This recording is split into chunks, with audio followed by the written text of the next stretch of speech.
है, आपका स्वागत है हमारे YouTube चैनल में। आज का मुद्दा हमारा फिर से है बेरोजगारी। बेरोजगारी का आलम ऐसा पैदा हुआ कि हर एक इंसान बेरोजगार है।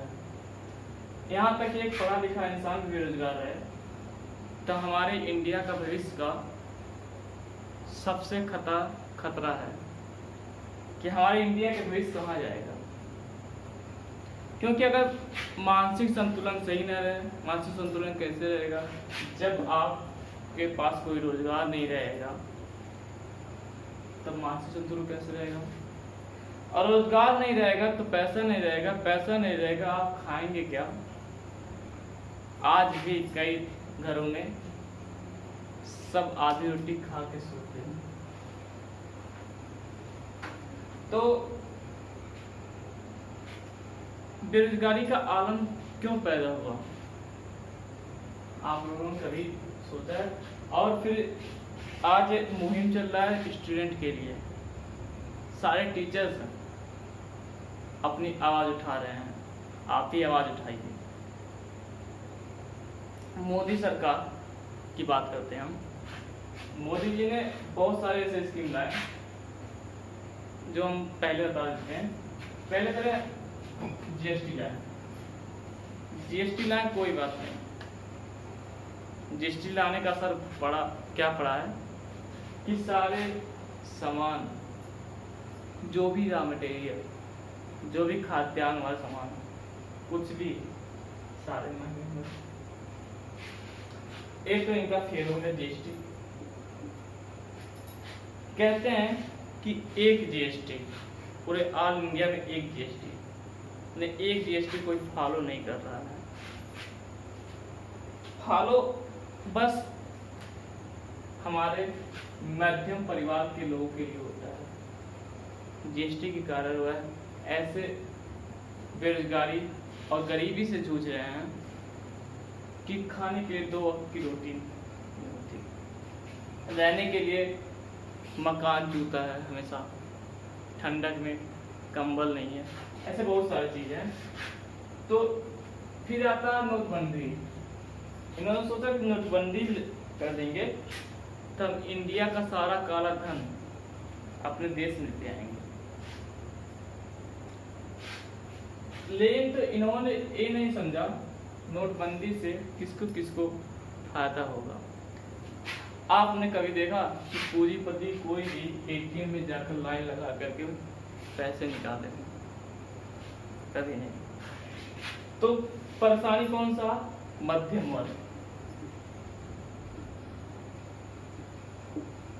मध्यम वर्ग के जो व्यक्ति हैं वो परेशानी से किस तरीके से?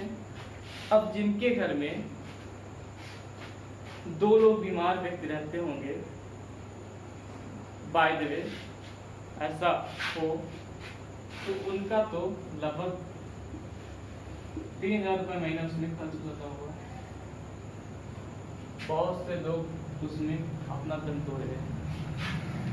बेरोजगारी और महंगाई का ऐसा आलम चल रहा है कि सारे लोग दम तोड़ते हुए नजर आ रहे हैं।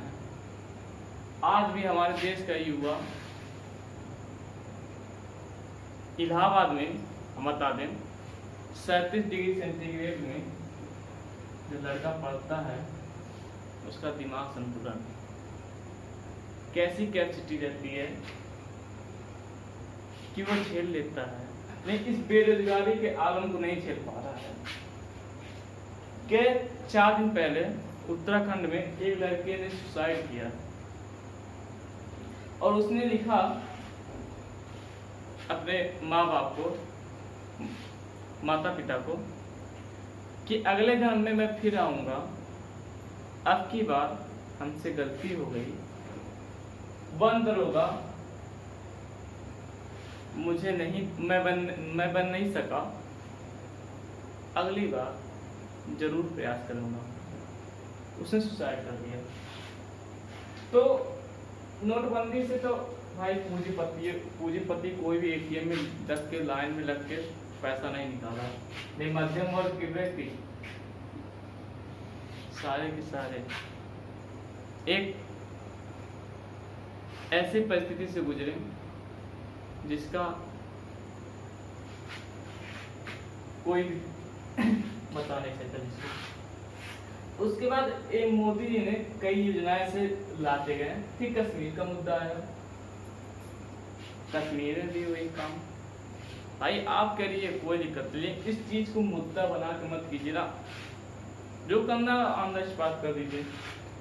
अब ये सोचते हैं कुछ ना कुछ हम जनता में हमारा चर्चा होता रहे। अब चर्चा करवाने के लिए क्या क्या करते हैं। अब फिर इसके बाद आता है 3 तलाक। 3 तलाक इन्होंने बंद किया, ठीक है, वो तो अपनी जाति मामला है, बंद की कोई बात नहीं, लेकिन 3 तलाक आज भी होंगे। 3 तलाक नहीं होगा तो तलाक होगा, क्योंकि अगर इंसान बेरोजगार रहेगा तो अपने गृहस्थ जीवन को कैसे बिताएगा। अब बेरोजगार रहेगा तो पैसे की कमी, गृहस्थ जीवन को कैसे बिताएगा। और उसके बाद इन्होंने कहा स्मार्ट सिटी, कहें कि कुछ दिनों के अंदर मैं स्मार्ट सिटी लाऊंगा, स्मार्ट सिटी कर दूंगा। लेकिन आज किसी भी सिटी को स्मार्ट सिटी कर पाए नहीं। अच्छे दिन आए नहीं। इसके बाद आता है डिजिटल इंडिया। डिजिटल इंडिया ऐसे किए सारे पूंजीपतियों से मिल करके। इन्होंने, आप एग्जाम्पल के तौर पे देख लीजिए, जियो का सिम, साहब जियो का सिम आया ना, तो इन्होंने तो पहले फ्री में बांटा। जियो 4G, जब तक 4G सिम सपोर्टर नहीं रहेगा तब तक आपका जियो का सिम नहीं काम कर सकता। ऐसे तादाद भरे मोबाइलों की बिक्री चलती रही। इस बिक्री में इतने ज्यादा बिक्री हो गए कि पूंजीपति राजा हो गए। फिर जियो ने रिलायंस का मोबाइल निकाला 4G, वो भी क्या है, हम भी एक मोबाइल निकाल रहे हैं 4G मोबाइल, जो 1500 में देंगे हम। कुछ दिन इस तरीके से कमाए। पहले तो जियो फ्री, इस तरीके से कमाए, फिर इस तरीके से कमाए। फिर इन्होंने देखा कि हमारा जो बिजनेस है पूरे देश में फैल चुका है, तो इसको क्यों ना, अब जैसे कि अब किसी को किसी चीज की लत लगता है, किसी नशे की लत लगता है, तो एक बार में नशे का लत नहीं करने लगता। अगर वही चीज रोज रोज करे, रोज का रोज, डेली, तो उसको लत लगता है। तो इन्होंने एक डोज दे दी लत वाली, नशे वाली, एक गोली दी जो रोज देते रहे। अब सच्ची जनता है, रह तो पाए ही नहीं। उस गोली को सेलिंग करने लगे। सेलिंग किस हिसाब से किए कि मेंबरशिप पहले देना था, 100 रुपये मेंबरशिप, फिर उसके बाद 399 का रिचार्ज, 84। अब भैया, अब जियो में खास बात है, अगर आप में रिचार्ज नहीं तो न कॉल न इंटरनेट, कुछ भी नहीं, बस इनकमिंग चालू है। इसमें ये नहीं कि आप 20-25 रुपए डला करके काम चला रहे हैं, ऐसा कुछ नहीं होगा। फिर ये तो डिजिटल इंडिया वाली बात हो गई। फिर इन्होंने क्या किया, कुछ समय बाद सोचे अब आदि हो गए तो क्यों ना हम और पैसा कमाया जाए। आज यही 599, 598 या 99 का हो गया रिचार्ज, बढ़ गया सीधे 200 रुपए। मोदी जी इनकी कमाई तो पूंजीपतियों की हो रही है।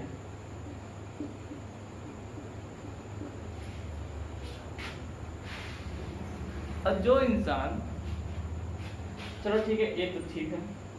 फिर इन्होंने एक स्कीम और निकाली कि आप अगर पहले निकाले 35 रुपए रिचार्ज कराइए तो महीने भर का इनकमिंग आउटगोइंग चालू रहेगा। 35 रुपए का निकाले और जब सिम देते हुए पहले सिम देते थे तो उसमें वैलिडिटी लिखी रहती थी, आपकी वैलिडिटी अनलिमिटेड लाइफ टाइम के लिए सिम की वजह से। नहीं, आज 35 रुपए लेते थे। फिर इन्होंने इससे भी मन नहीं भरा तो आ गए 45 या फिर 49। ये डिजिटल इंडिया जो कि सिम देते थे लाइफ टाइम के लिए, आज वही 45 से 49 हो गया पर मंथ। जिस घर में सब्जी खाने के लिए 50 रुपए नहीं है, वो 50 रुपए रिचार्ज कैसे कराएगा? मध्यम वर्ग गरीब व्यक्ति इस चीज को झेल नहीं पाएगा। ठीक है, आप कुछ भी करिए, इनकमिंग भी बंद कर देते हैं। ये तो गई आपकी डिजिटल इंडिया की बात। तो मुझे मेरे हिसाब से ए भी फ्लॉप है, ए भी फ्लॉप है, ए भी फ्लॉप है, ए भी फ्लॉप है, ए भी फ्लॉप, सारे फ्लॉप है। अब आ गया आपका निजीकरण, प्राइवेटाइजेशन। प्राइवेटाइजेशन से किसका फायदा हो रहा है? हमको तो नहीं लगता किसी मध्यम वर्ग के बच्चों या फिर व्यक्ति को फायदा हो रहा है।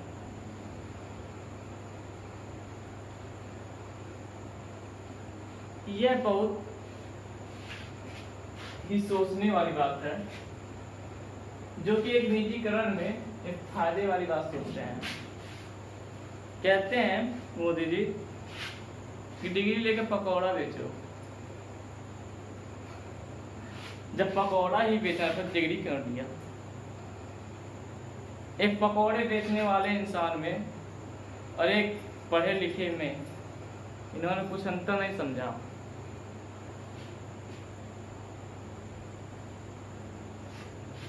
अब निजीकरण कर रहे हैं, अब उस चीज का आलम देख लीजिए क्या होता है।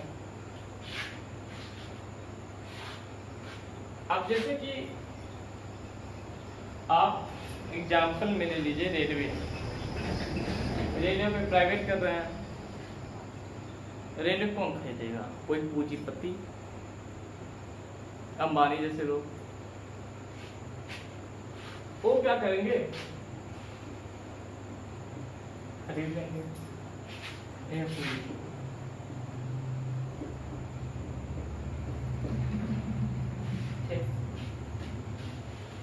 फिर इसके बाद इन्होंने एक चीज और निकाला। पूंजीपति क्या करेंगे कि 10 से 15,000 रुपए पे जॉब निकाल देंगे। 10 से 15,000 रुपए पे जॉब निकाल देंगे। इससे किसी एक व्यक्ति का घर नहीं चल सकता, अपने खुद के खर्चे नहीं हो पाएंगे सही रूप से।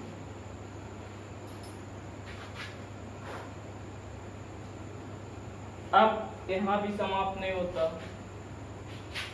कोई भी डिप्लोमा करके जाएगा व्यक्ति, और अगर मान लीजिए कोई भी प्राइवेटाइजेशन हुआ, फिर इसके बाद कोई कंपनी ली, वो कहीं 30 से 40,000 रुपए देने लगा, तो क्या होगा?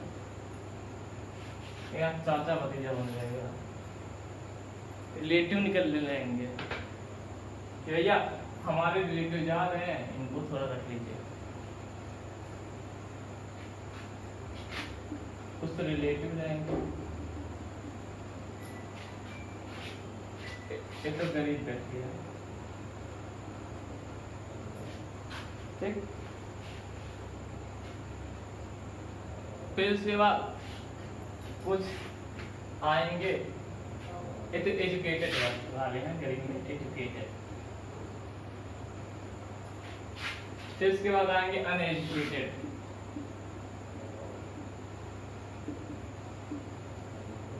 अनएजुकेटेड आएंगे, ये भी 10 से 15 हजार कमा रहे हैं। कैसे काम चलेगा? अब इस महंगाई में देख लीजिए, अगर दिल्ली जैसे शहर में रह रहे हैं ना, आप सिटी में रह रहे हैं, 10 से 15 हजार महीने भर का खर्चा नहीं चला पाता।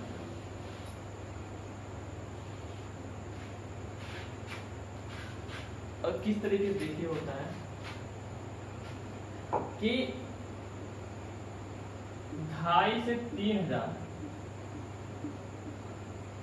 2,500 से 3,000 वो रूम रेंट पे रहता है। कोई व्यक्ति अगर वहाँ जॉब करने गया, 6 से 7,000 उसका पर्सनल खर्चा हो गया। बाइज में कहीं बीमार पड़ गया तो 500 रुपये। सेविंग क्या हुआ हमारा? 10,500 हुए।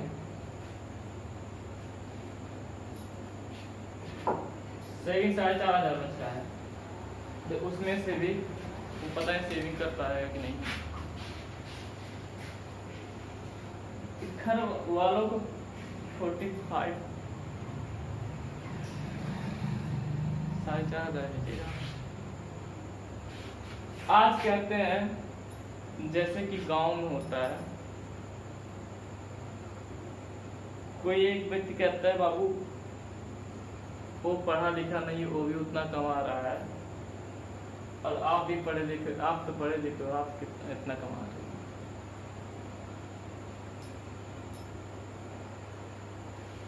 ये मत सोचे कि मतलब हम पैसे से जोड़ रहे हैं इस चीज को, देन भूख भी लगती है। और आपने वैकेंसी निकाला तो उसको वैकेंसी निकाल नहीं रहे हैं। पहली बार अगर निकाला तो उसको क्लियर नहीं कर रहे हैं, या फिर एग्जाम नहीं करवा रहे हैं, या फिर रिजल्ट नहीं दे रहे हैं। मतलब कहीं ना कहीं आप फॉल्ट कर देते हैं। एग्जाम्पल के तौर पे ले लीजिए एनटीपीसी। एनटीपीसी का